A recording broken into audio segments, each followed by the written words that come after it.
napag-usapan natin ang patungkol sa paglalaban nitong sila Gregory at Ranga kung saan nag-collapse itong si Gregory dito. Then tinanggap na sila sa may Tempest nitong si Rimuru. Hahayaan daw sila nitong si Rimuru na makapag-training sa may labyrinth nila. Pero bago natin simulan itong video na ito ay i-roll muna natin ang intro. Hello everyone and welcome to my channel, ang inyong source ng Tagalog na Tansura Contents. Sa channel na ito ay pinag-uusapan natin ang mga nangyayari sa may Tansura Universe. So without further ado, let's get into the video.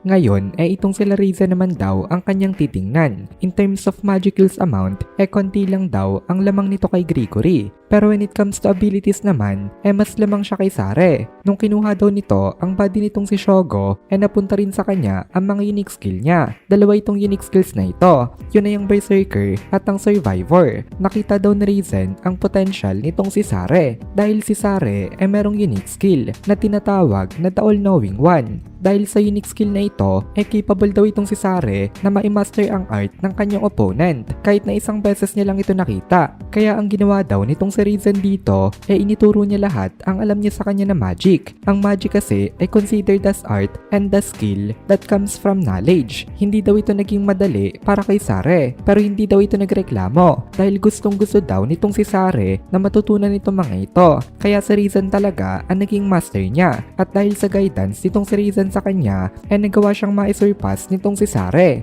Ngayon, mas malakas na itong si Sare kay Raizen in both name and in reality. Pero kahit na mas malakas na ito kay Raizen, wala pa rin daw itong palag kay Gadra. Ngayon, ni-compare naman ni Rimuru ang existence value nilang dalawa. Kaya ini-disclose nitong si Shell Sensei ang mga required na mga information. Itong si Gadra merong 1,126,666 na existence value. Ang kanyang race ay Greater Chaos Spirit, Metal Demon to be specific. Meron siyang blessing na Black Primordial at ang kanyang title ay Second Servant Pochi. Ang kanyang magic ay Dark Magic at Elemental Magic. For the skills naman, meron siyang ultimate gift na tinatawag na Grimoire. Then for the resistances, meron siyang Physical Attack Nullification, Abnormal Condition Nullification, Mental Attack Nullification, Natural Effects Nullification, at Holy Demonic Resistance. So ini-compare nga ito nitong si Rimuru kay Sare. In terms of existence value alone daw, lamang itong si Gadra.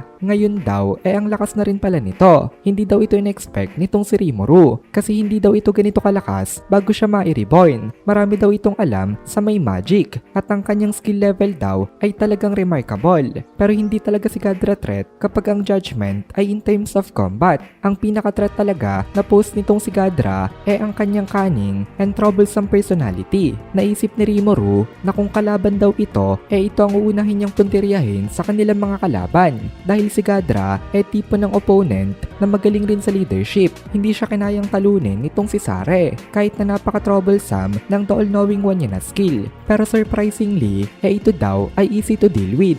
Ang kailangan mo lang gawin i-challenge ito in a straightforward manner. Pwede mo itong ma-overwhelm gamit ang physics. Basically, hindi ka gagamit ng magic. Laws of the world mismo ang kailangan mong gamitin. Pero if ever na gumamit ka man ng magic, gawin mo ito in a timely manner para hindi niya ito ma-imitate. Nabalitaan rin nitong si Rimuru na tinalo si Sare nitong si Hinata at hindi daw nakakapagtaka kung bakit. Dahil itong si Hinata hindi naman careless. Sigurado daw si Rimuru na hindi in-expose nito kay Sare ang kanyang mga hidden tricks. Tsaka wala naman kasing halos magic na gagayahin itong si Sare in the first place. Dahil si Hinata isang fighter na sa sword nagre-rely when it comes to combat. Kaya hindi niya ito nagawang matalo kahit na parehas lang sila na unique skill user. Pero this time daw sa tingin ni Rimuru ay isa ito sa malaking factor kung bakit hindi nanalo itong si Sare sa may laban niya kay Gadra. Dahil itong si Gadra nga ay isang ultimate gift user. So baka may nagtatanong dito kung ano ba ang difference ng ultimate gift at ultimate skill. Kaya ipapaliwanag ko ng konti.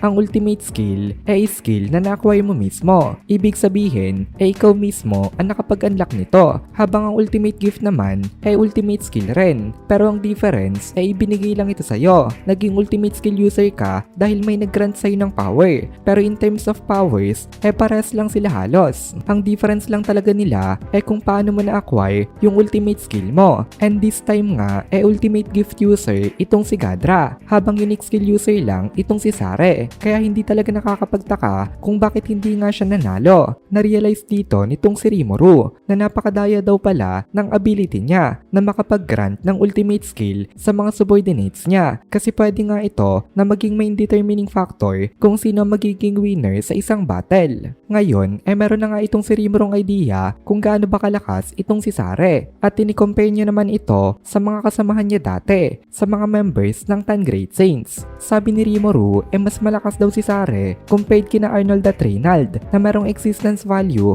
na around 500,000, then ang the rest daw ay halos kasing lakas na nitong si Gregory. Sila naman ay merong 300,000 na existence value. Sa ngayon daw nasa may labyrinth itong Holy Knight Order na ito, kaya balak daw ni Rimuru na idagdag itong sila Sari dito at pagtulungin sila para subukan na ma-conquer ang labyrinth niya. Pero sa tingin daw ni Rimuru sa current level nila ay hindi sila makakalagpas kay Apito. Baka daw paturuan niya pa muna itong sila Sari kay Hakuro. Kaya balak niya na isama itong sila Sari sa may training ng mga children. At dito na muna natin tatapusin itong video na ito. Kung nagugustuhan mo itong mga videos natin ay please consider joining the membership para mapanood mo na agad ang mga kasunod na part, dahil palaging advance ang ating mga members. Also, ay please consider leaving a like at mag-comment ka na din para ma-boost naman tayo ng algorithm.